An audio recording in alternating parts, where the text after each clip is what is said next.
Many Israelis have been killed. When there was this horrible suicide bombing at the pizza place in Jerusalem, I went to visit some of the kids who survived that blast in the hospital. It was horrible. It was horrible to see what happened to these children. You see the blood, you see the agony of the family. This is what the world sees. But one cannot take it out of the general context. And the context is of an Israeli occupation which is, it seems not to be so brutal, but it's very brutal. It really makes people's lives unbearable.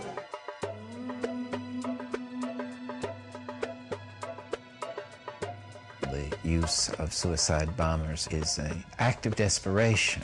It's the weapons of the weak. Israel doesn't do it, never, because it has airplanes and helicopters. Why should they send anybody to make suicide?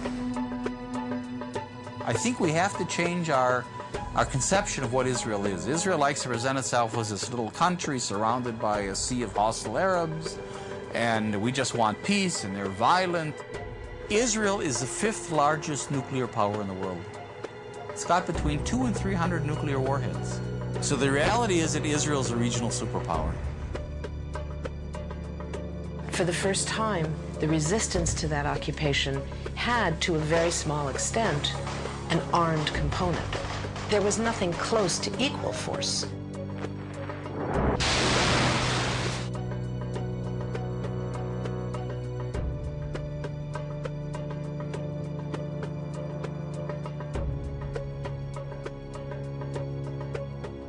At every stage, they had used grossly excessive force against a completely defenseless civilian population. The victims have been overwhelmingly Palestinian civilians, overwhelmingly, not armed groups or armed individuals.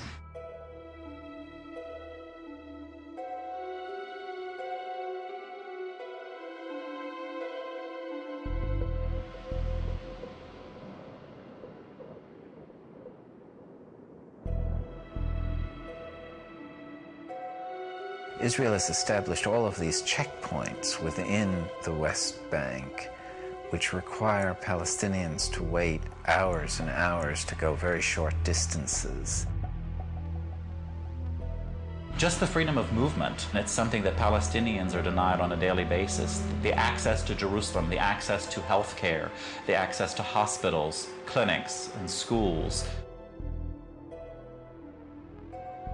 We're talking about 3 million people who's had their freedom of movement totally stopped.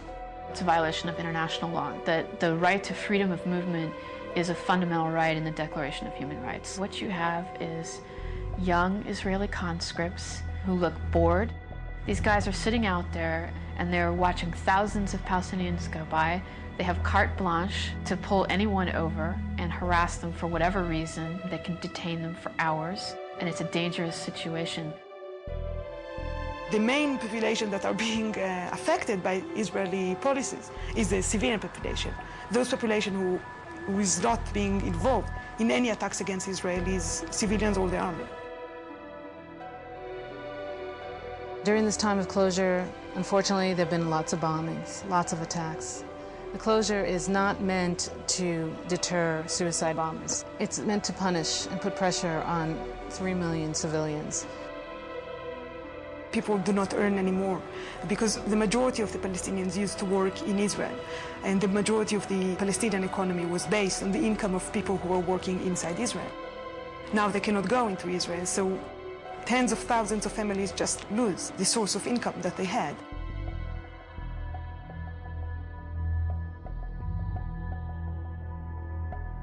The education system is also affected by that. Students cannot go to the university.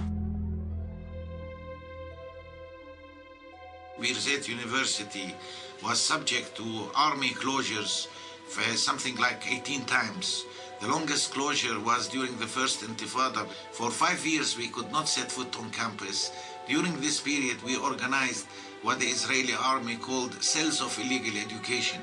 We were teaching in apartments, in rented flats, in churches, in mosques, in gardens, in cars, and we kept our infrastructure. Even this attempt To minimize the damage and to keep the university going, they attempted to crush it.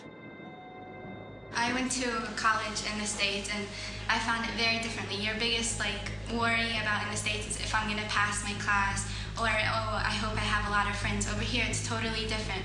You have to worry, oh my God, would I be able to get to school? Is there going to be a checkpoint? Is there going to be a demonstration? Am I going to get shot at? Is there going to be tear gas? So it's completely different. Here it's just you don't know if you're gonna live or you're gonna die, you know? You're going to school as if you're going to fight a war. You don't find a tank in the middle of the road on your way to college. And just the other day, there were 2 tanks and an army jeep, and they're standing there checking your passport and your student visa and all this stuff. And it's just we want to get to school. We want an education. We're humans, and we have a right to our education. In places like the United States, people cannot understand what's going on because simply the experience is beyond their frame of reference. I can't study at night because my bedroom light is going to be open and it's across the street from a settlement. They shot at me. I was reading my biology book. I was studying for my midterm, and my mom and dad are like, no, get out of the room because they started shooting. I was like, no, Mom, I want to get an A in the class. Let me study. So I'm sitting there, and all of a sudden you hear something on my bedroom window. I was just okay, maybe I should go downstairs. I couldn't study for my test. It's I tell my American friends, I was do you understand what I'm going through? The amazing thing is not that you have cases of suicidal students. The amazing thing is the bulk of them, they try to carry on in the middle of this mess as if life is normal, as if they want to celebrate their graduation and they want to build their life and they want to carry on. That's the other part of the coin. The root problem here is occupation. Everything else emanates from there.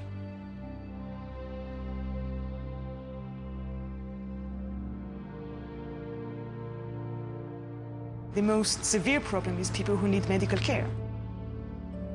We've documented numerous cases where people have died. In fact, I believe that one of the last cases we documented was a woman who was in labor, who was not allowed to get to the hospital, and she and the baby both died.